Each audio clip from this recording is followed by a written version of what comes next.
नमस्कार विद्यार्थी मित्रांनो. आपण इयत्ता 6वीच्या मराठी या विषयाच्या 6व्या पाठावर आज चर्चा करणार आहोत. पाठाचे नाव आहे पण थोडा उशीर झाला. आता तुमच्या मनामध्ये प्रश्न निर्माण होतील की उशीर झाला, कशाला उशीर झाला, कोणाला उशीर झाला? या सर्व प्रश्नांची उत्तर आपण आज या पाठामध्ये पाहणार आहोत. विद्यार्थी मित्रांनो, ही कहाणी आहे एका सैनिकाची आणि त्या सैनिकाचे आणि त्याच्या परिवारामध्ये जी घटना घडते याचं चित्रण, हृदयस्पर्शी चित्रण, हृदयविदारक चित्रण, मन हेलावून टाकणारं चित्रण या पाठामध्ये केलेलं आहे.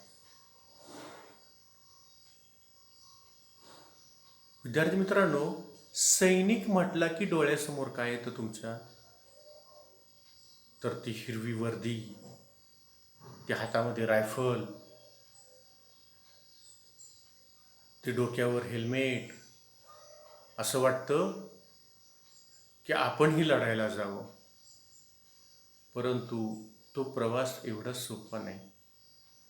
हे पहा, पूर्वी इयत्ता 10वी नंतर या सैनिकी सेवेमध्ये प्रवेश दिला जात असे, भरती केली जात असे.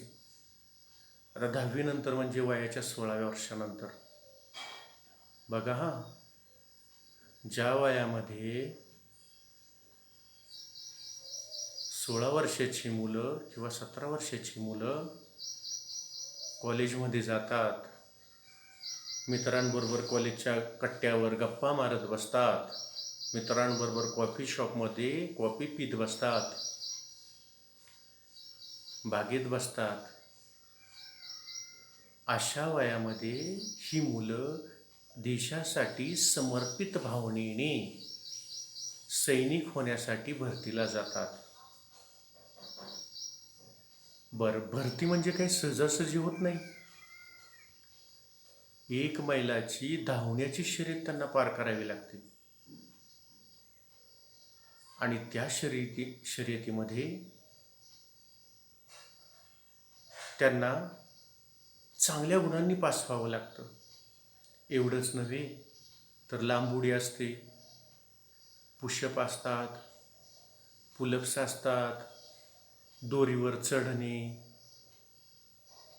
त्याचबरोबर लेखी परीक्षासुद्धा असते. आणि या सर्वांमध्ये उत्तीर्ण जे होतील, मेरिटमध्ये जे असतील, त्यांनाच भरती केलं जातं. बघा, म्हणजे भरतीला जाण्यापासून कष्ट, मग भरतीनंतर काय होतं तर 9 महिन्याचं ट्रेनिंग घेतलं जातं. अतिशय खडतर प्रतिकूल हवामानामध्ये प्रतिकूल परिस्थिती निर्माण करून त्यांचं त्या ठिकाणी प्रशिक्षण घेतलं जातं. आणि हे 9 महिन्याचं खडतर प्रशिक्षण पूर्ण झाल्यानंतर त्यांना पोस्टिंगला पाठवण्यात येतं, देशाच्या सीमेवर पाठवण्यात येतं, सीमेचं रक्षण करण्यासाठी. आपल्या सीमेचं रक्षण करण्यासाठी आपल्या सीमा कशा आहेत तर भारताच्या पूर्वेला, उत्तरेला आणि पश्चिमेला अशा प्रकारे भारतीय आरमार दल, म्हणजे त्याला आपण आर्मी म्हणतो, याच्या सीमा आहेत. आणि प्रत्येक ठिकाणचं हवामान वेगळं. अरुणाचल, आसाम या ठिकाणी पाऊस जास्त, इकडं जम्मू काश्मीरचा भाग असेल इकडं बर्फ पडतं, आणि इकडं राजस्थानकडचा भाग, इकडं वाळवंट. बघा, प्रतिकूल हवामान. सैनिक मात्र एकच तो, त्याचं शरीर हे प्रत्येक हवामानाशी त्याला एकरूप करून घ्यावं लागतं, त्याला प्रत्येक हवामानाशी जुळवून घ्यावं लागतं. आणि अशा प्रकारे त्याचा हा खडतर प्रवास कुठपर्यंत, जोपर्यंत तो निवृत्त होत नाही तोपर्यंत. जोपर्यंत रिटायर होत नाही तोपर्यंत त्याचा हा प्रवास चालू असतो. बरं, सुट्टी किती असते? तर वर्षातून फक्त 3 महिने सुट्टी. मग या 3 महिन्यामध्ये काय करतो तो? घरी येतो कुटुंबाला भेटण्यासाठी.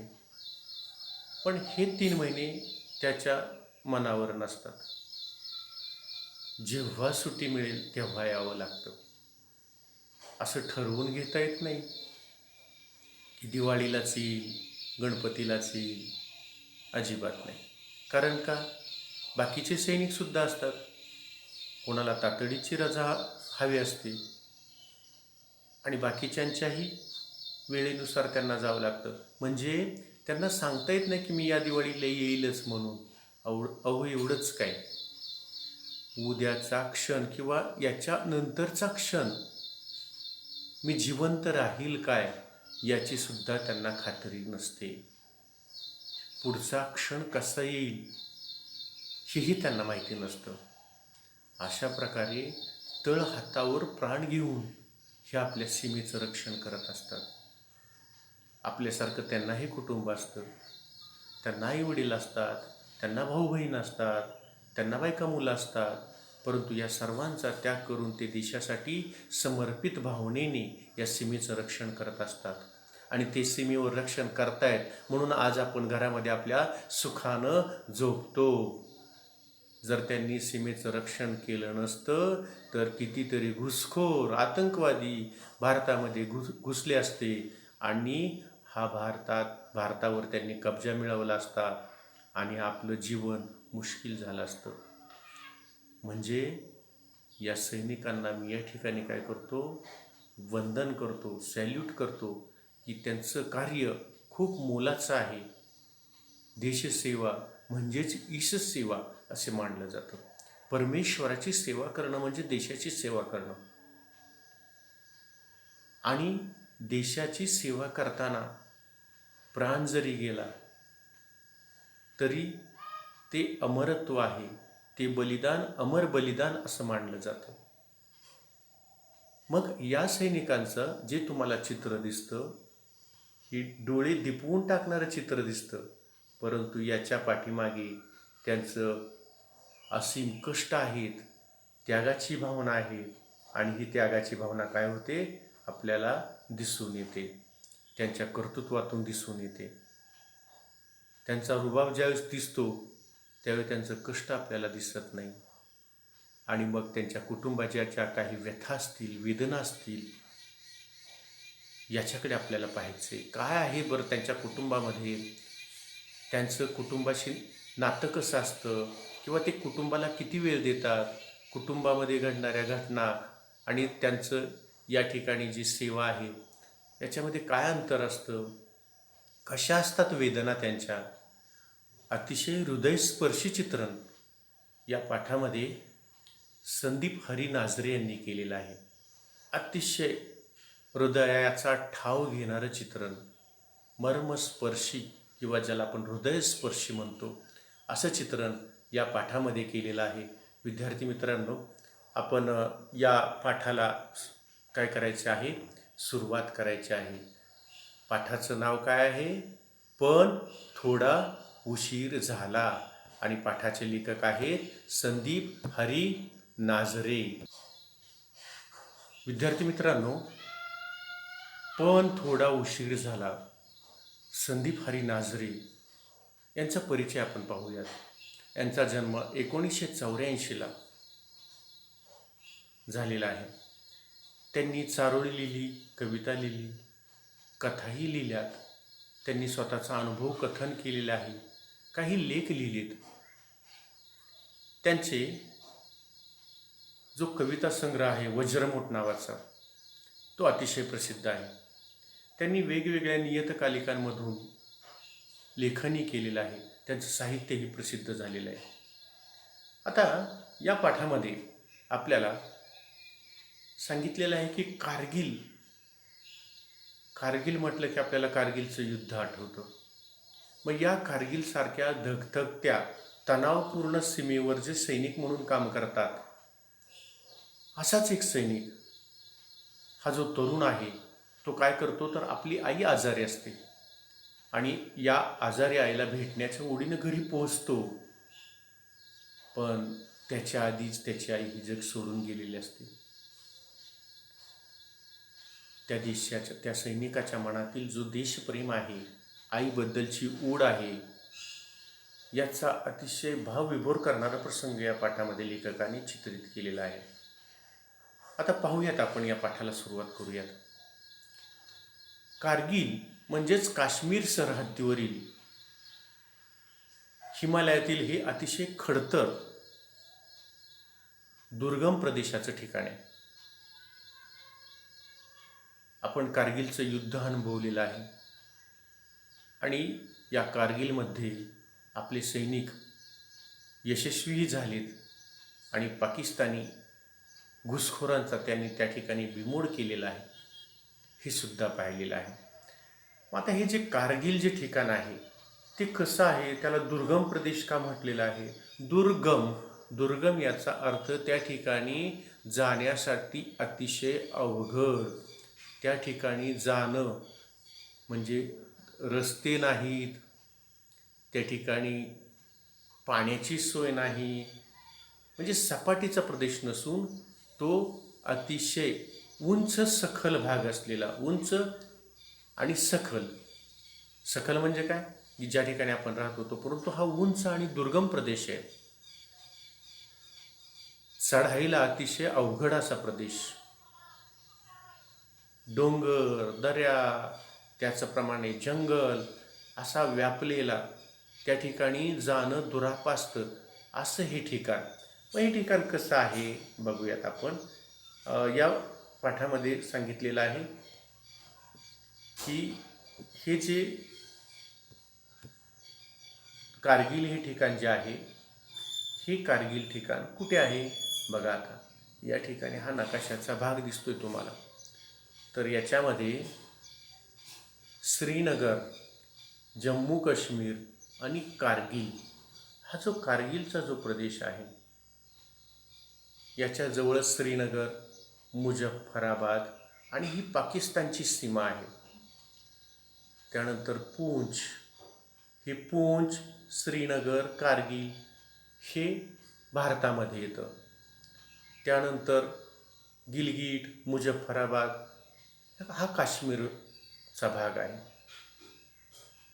परंतु इकडं जर पाहिलं आपण तर ही काराकोरमची खिंड, इकडं चीनची बॉर्डर आहे, ही चीनची सीमा, त्याचप्रमाणे इकडं पाकिस्तानची सीमा, आणि ही पाकिस्तानची सीमा अमृतसर, जम्मू, पंजाब इथं येते.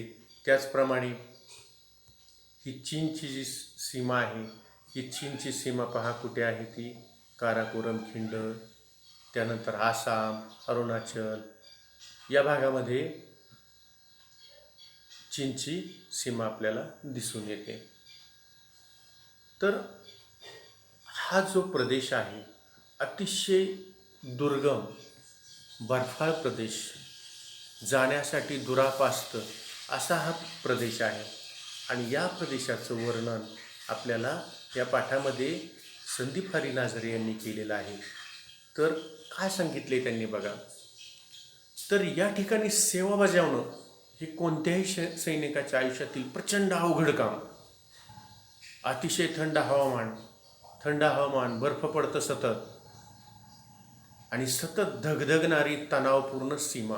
तुम्ही आत्ताच पाहिलं की या तणावपूर्ण सीमेवर या धगधगणाऱ्या, सतत धगधगते, केव्हा घुसखोर येतील, केव्हा आतंकवादी येतील या सीमेपार, ही सीमा पार करून येतील, ते काहीही सांगता येत नाही. मग अशा वेळी डोळ्यात तेल घालून आपल्याला या सीमेचं रक्षण करावं लागतं. आणि हवामान कसं, प्रतिकूल हवामान बघा, अतिशय थंड हवामान, धगधगणारी तणावपूर्ण सीमा. पण अशा प्रतिकूल परिस्थितीला ही पुरून उरणार नाही. तो जवान कसला, मग काय तो प्रशिक्षणामध्ये शिकला. म्हणून इथल्या जवानांना प्रशिक्षण असं दिलं जातं की कोणत्याही प्रतिकूल परिस्थितीमध्ये त्याला राहता यावं, आणि देशाचं रक्षण करता यावं. आता इथला पावसाळा आणि हिवाळा जेवढा जीव घेणार, बघा कसं प्रतिकूल हवामान आहे त्या ठिकाणचं. पावसाळा आणि हिवाळा हा जीव घेणं आहे.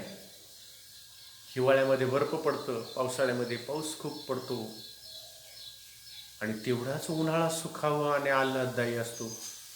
पण त्याच मानाने उन्हाळा हा अतिशय सुखाचा आणि आल्हाददायक असतो. कसा असतो तो बघूयात आपण. हे पहा, या ठिकाणी हे जे चित्र आहे, हे चित्र तुम्हाला हिवाळ्याचं आणि पावसाळ्याचं दिसते. बर्फ पडलेला आहे, झाडांवर सुद्धा बर्फ पडलेला आहे.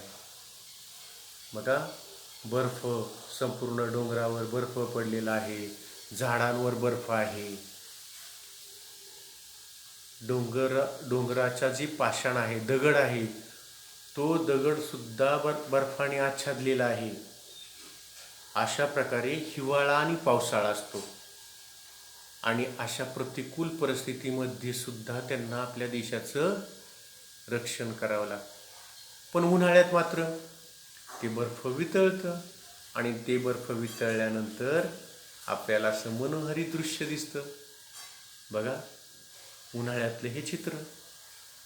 ते बर्फ वितळून जातं आणि ज्या डोंगराने, ज्या पहाडाने बर्फाचं पांघरून किंवा बर्फ आच्छादलेला आहे, ते बर्फ निघून जातं आणि डोंगर आपल्याला पूर्ववत स्थितीमध्ये, त्यांच्या मूळ स्थितीमध्ये दिसू लागतात.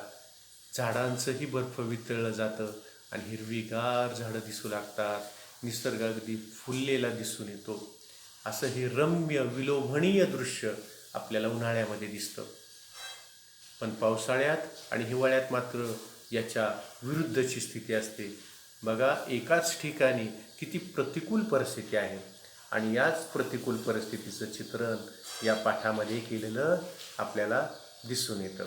मग चला बघूयात आपण त्या पाठांचं निरीक्षण करत असताना की हा जो जम्मू काश्मीरचा इलाका आहे, पाकिस्तानची जी बॉर्डर आहे, या पाकिस्तानच्या बॉर्डरवर या ठिकाणी हे सैन्य कशा प्रकारचं जीवन व्यतीत करतात आणि त्यांचा दिनक्रम कसा असतो हेही आपल्याला पाहायचं आहे. तर आपण काय पाहिलं की अतिशय थंड हवामान आणि सतत धगधगणारी तणावपूर्ण सीमा. पण अशाही परिस्थितीमध्ये या जवानाला त्या ठिकाणी टिकून राहायचं असतं, आपल्या सीमेचं रक्षण करायचं असतं. उन्हाळ्यात काय होतं तर पहाडावरचं बर्फ वितळतं आणि पर्वतरांगा ज्या आहेत या हिरव्या कंच रंगाने नटून जातात. जमीन अशी दिसतच नाही, सगळीकडे हिरवा रंग दिसतो. जणू काय झालेलं आहे तर या वसुंधरेने, या पृथ्वीनं, या वसुधेने, बघा पृथ्वीची ही समानार्थी शब्द आहेत, समानार्थी नावे आहेत. वसुधा, वसुधा म्हणजे पृथ्वी, वसुंधरा म्हणजे पृथ्वी. या वसुधेने जणू काही हिरवागार शालू परिधान केला आहे. असा रमणीय निसर्ग आमचं मन उल्हसित करायचा. सुरुवातीचे हे 8 महिने म्हणजे पावसाळा आणि हिवाळा जीवघेणा असायचा, पण उन्हाळ्यात जरा बरं वाटायचं, कारण नजरेला हिरवागार शालू परिधान केलेला असं रमणीय निसर्ग दिसू लागायचं. मग काय पुढे तर पुढे माझ्या ज्या मनातील इच्छा आहेत की सैनिक व्हायचं आणि देशाची रक्षण करायचं, देशाच्या सीमेचं रक्षण करायचं, याच्यासाठी या लेखकांना त्यांचं मन उभारी घ्यायचं की ही निसर्ग पाहिल्यानंतर त्यांना आपल्या देशाबद्दलचा अभिमान वाटायचा. पण कहाणी पुढे सुरू होते. मार्च महिन्याचे दिवस होते. आता मार्च महिना म्हटलं की कसले दिवस? उन्हाळ्याचे दिवस. बटालियनमध्ये 8-15 दिवसातून एकदा पोस्टमन येत असे. सैन्याच्या तुकड्या असतात आणि ह्या तुकड्यांना बटालियन म्हणतात. तर ही जी बटालियन असते या बटालियनमध्ये पोस्टमन यायचा. आता बाळांनो, आता मोबाईल झालेला आहे, अँड्रॉईड मोबाईल तुमच्या हातामध्ये आहे आणि तुम्ही इंटरनेटच्या द्वारा सर्व काही पाहू शकता, सर्व काही ज्ञान घेऊ शकता. ईमेलच्या माध्यमातून तुम्ही दुसऱ्याला संदेश देऊ शकता, मेसेज करू शकता. त्यानंतर व्हॉट्सअप आहे. पण पूर्वी ही सर्व साधने नव्हती. फक्त पोस्टमनवर अवलंबून राहावं लागायचं. आणि पोस्टमन काय करायचा, तर घरून पाठवलेली पत्र किंवा ह्या सैनिकांनी पाठवलेली पत्र त्याच्या कुटुंबापर्यंत पोच करण्याचं काम करायचं. त्याच्याशिवाय त्यांना संपर्काचं साधनच नव्हतं. या पोस्टमनशिवाय संपर्काचं कोणतंही साधन नसायचं. आणि हा पोस्टमन आला की अक्षरशः झुंबड उडायची. झुंबड उडणे म्हणजे काय, अतिशय गर्दी व्हायची. पोस्टमन आला की सगळे पळत यायचे, धावत यायचे. माझ्या घरची काही पत्र आणलंय का, माझ्या घरचे काय खुशहाली आणलीस का, असं म्हणून पत्र माझं घरचं आलंय का म्हणून जे धावत पळत यायचे, अक्षरशः झुंबड उडायची आणि सगळी बटालियन त्याच्यावर तुटून पडायची. आपल्याला आलेलं पत्र वाचताना पोलादी छातीच्या सैनिकाचं मन ज्याप्रमाणे चंद्राला पाहिल्यानंतर जो चंद्रमणी असतो तो पाझरतो, त्याप्रमाणे हे पत्र वाचताना त्या पोलादी छातीच्या सैनिकाचं मन पाझरून कधी वाहू लागायचं ते समजत नाही. एकमेकांच्या पाठीवर आधाराची थाप पडायची, एकमेकाच्या पाठीवर आधाराची थाप पडायची आणि ह्या आधाराच्या थापीनंतर आधाराची